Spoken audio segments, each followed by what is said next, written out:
Welcome to Untold Physio Stories, a podcast that informs and educates by connecting you to rehab industry leaders who share their candid successes and failures in business and practice.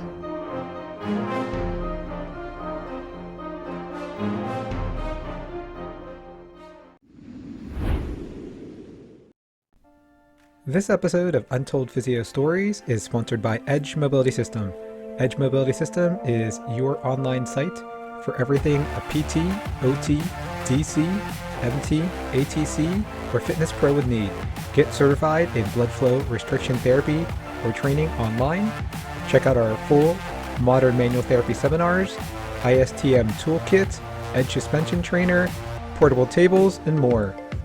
Untold Physio Stories listeners can save 10% by going to edgemobsys.com. That's EDGEMOB sys.com/untold to save 10% off their first purchase. Edge Health and Tech Solutions. We do websites that work for you and give you an edge over the competition. Did you know that you have less than 10 seconds to capture someone's interest in your website before they click away? How about the fact that most people are accessing your website from their phone? Save thousands and get a fully mobile, appealing, and SEO-optimized website linked to your social media, email list, and Google My Business. All for one low price and no monthly fees. Why not keep doing what you do best in your business and allow us to handle the tech side? Let's get started. Find us at edgehealthandtech.com. Welcome back to Untold Physio Stories podcast. I'm your host, Dr. E, with Modern Manual Therapy, Modern Rehab Mastery, our hybrid online live learning program, 4 months with 4 mentors, and Edge Mobility System. My co-host, Dr. Andrew Rothschild, can't be with us today, but my frequent guest co-host, guest star, I guess, Dr. Brett Scott is with us. He always has some interesting stories, and he definitely has an interesting one for us today. How you doing today, Brett? I'm good, Erson. Thanks for having me. All right. So what do you have for us?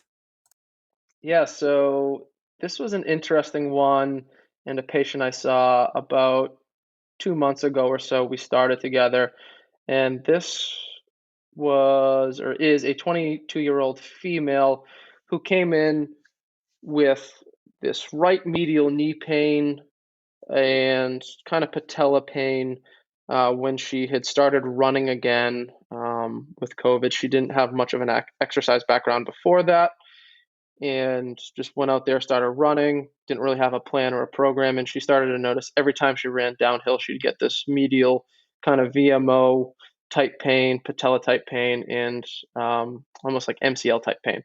And so her pain would get up to like a 5 out of 10 at worst and could be a 0 at 10 at rest. She also felt it descending stairs. So something pretty typical we would see. And, with my objective evaluation, she did have like a little bit of patellar instability and she did have a little bit of hip instability, and also her ankles were fairly tight. So we went through, a typical process for that of getting everything to move a little bit better. And we had plenty of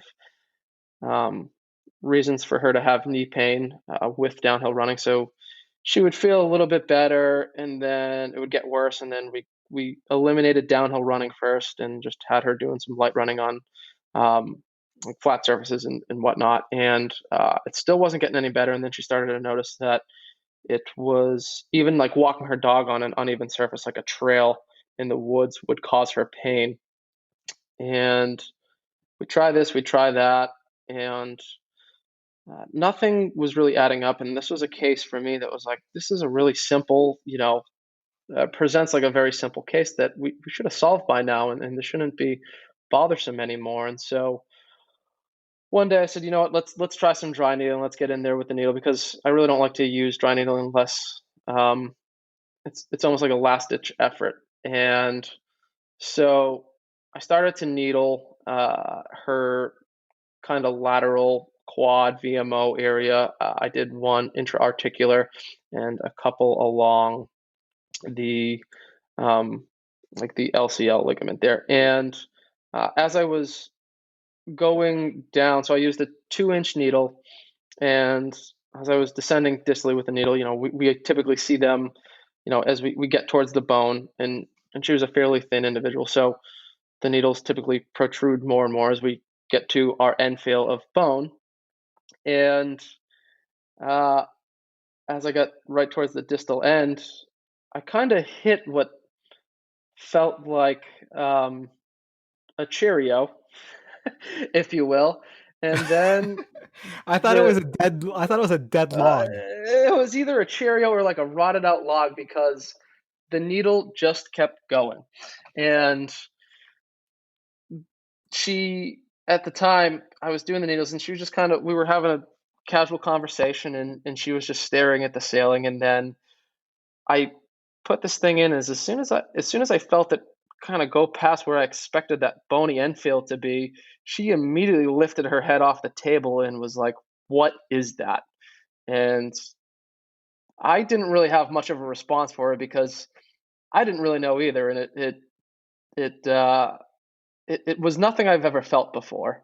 And I was like, it kind of feels like in some type of hole within your bone.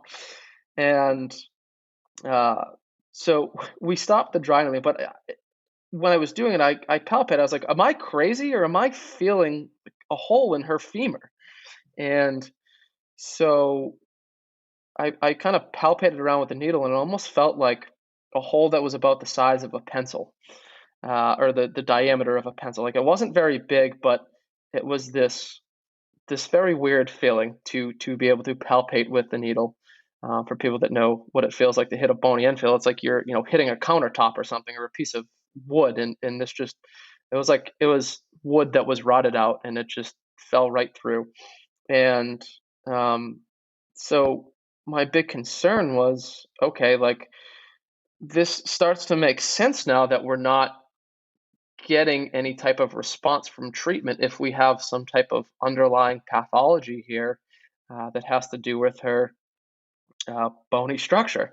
And this is something I had reached out to like 7 individuals, because this is nothing I'd ever heard of, or seen before, or felt before. And I reached out, and one of the things I got was, "Oh, it could be myositis ossificans." I was like, "Well," she's like, "it can typically feel like this weird bony thing that you would break through." And I was like, I don't know, because it just kept going. And if it felt like bone, but it was more superficial, that would make sense. But this just kept going, and the needle wasn't bent, nothing like that. So, Yeah, I would agree with that. Sorry, because I know you reached out to me, and I said that myositis of Sisyphicans. I've never needled one, but if it is what they say it is, you wouldn't be able to needle through it anyway.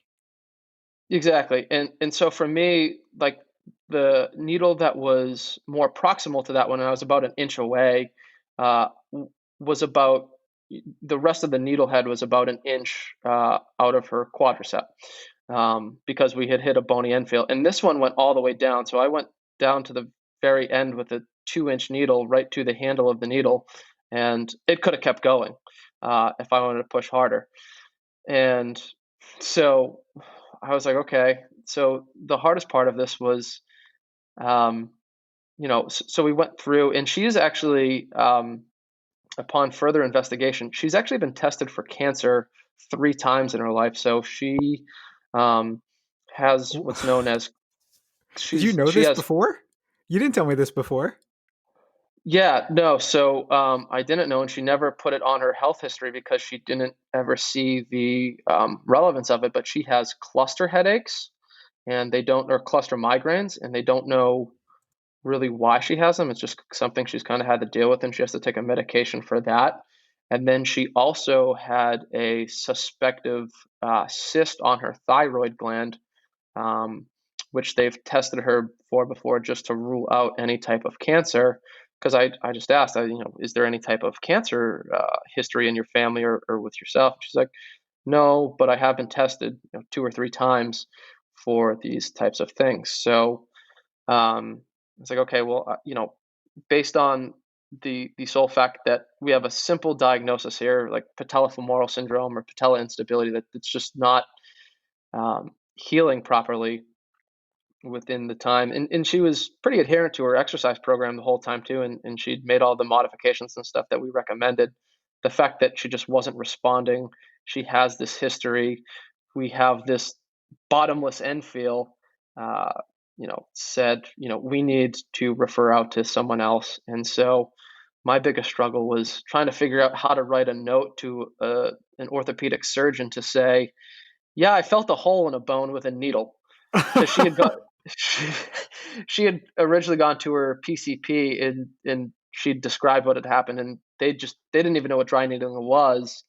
And I had given her the note, and they kind of were like, well, we'll just send you out for someone else. And so, I wrote my note and was just like, look, this is what I found, and I tried to describe it in as best medical terminology as I could. And I was like, feel free to give me a call. And I gave the surgeon my personal cell phone to call me if he wanted to. And I was just like, here are the, I know there were plenty of oddities to this case that no one's really ever heard of before. So feel free to reach out. And so she saw the orthopedic, and as of right now, they kind of just told her, we think it's patella stuff, but we'll do an MRI. And she did get an X-ray. The X-ray had no findings on it, which I didn't suspect it would, just because it felt so small. I'm not really sure. I'm not a radiology expert, so I wasn't sure. But they're going to send her for an MRI just to see. But I would think more along the lines of a CAT scan if we have some type of bony type pathology there. I don't know your thoughts, Erson. Yeah, I mean, I don't know if the hole is the diameter of a pencil or a Cheerio. I don't know if it would show up on an X-ray, or I don't even know if they were looking at it. Because you have to be looking at it. You have to get the right view. I mean, I'm no expert either, right? If they didn't take the right view, potentially, would it even show up? Because you may have not even have found it unless you went in at the right exact angle, right? I mean, imagine if like the needle was just like, yeah, if it is as small as you said, every couple degrees of angle of the needle, you could have absolutely just hit bone. But you just, I guess, in a way, hit the bullseye, whatever the bullseye is. Yeah, I wish that I know I talked to you before her follow-up, so I was hoping that there'd be something conclusive. But I mean, it's definitely an unusual case, and I think that you definitely need to come on again if you hear any updates. But you were right to refer out, because obviously a healthy 22-year-old, where you said you tried this and that, but I mean, you tried a lot of different types of different treatments, different methodologies, different exercises. Someone should really just get better in a short period of time for a simple condition. Yes. Yeah. All right. Well, keep us updated, Brett. And where can people find you? So they can find me on social media. So my Instagram is @barbell.therapy. My website is barbelltherapyandperformance.com. And if anyone wants to shoot me an email with any questions or anything, my email is Brett, BRETT, @barbelltherapyandperformance.com. Right. And Brett is actually one of the practitioners that I refer people to in the Boston area. If you are a patient in the Boston area and you need some great care, definitely go hit up Brett. Yes. All right. Thank you, Erson. Thanks for coming on the podcast again. No problem. Well, you can find me, Dr. E, at Modern Rehab Mastery. That's our new online mentoring program. It includes modern manual therapy, modern patient education, and modern strength training. It's 3 months with 3 mentors, so 1 month with each mentor, 4 weeks, tons of modules, lots of CEUs, learn at your own pace for a month, then move on. So go beyond the seminar. You also get chat room with your mentees and mentors, and live Q&As every week. Check out all my products, Edge Mobility System. We have the new Edge ISTM toolbox that includes the Edge Mobility Star and the OG Edge Mobility tool, our Edge Restriction System BFR cuffs. That's part of Dr. Kyle Coffey's Modern Strength Training BFR certificate. I hope to see you at a live eclectic approach course soon. That's Modern Manual Therapy. in US, Canada, and South America. And make sure to rate Untold Physio Stories 5 stars on Apple Podcasts. You could also subscribe on Google Podcasts, Stitcher, and Spotify. And as always, you guys have an awesome day.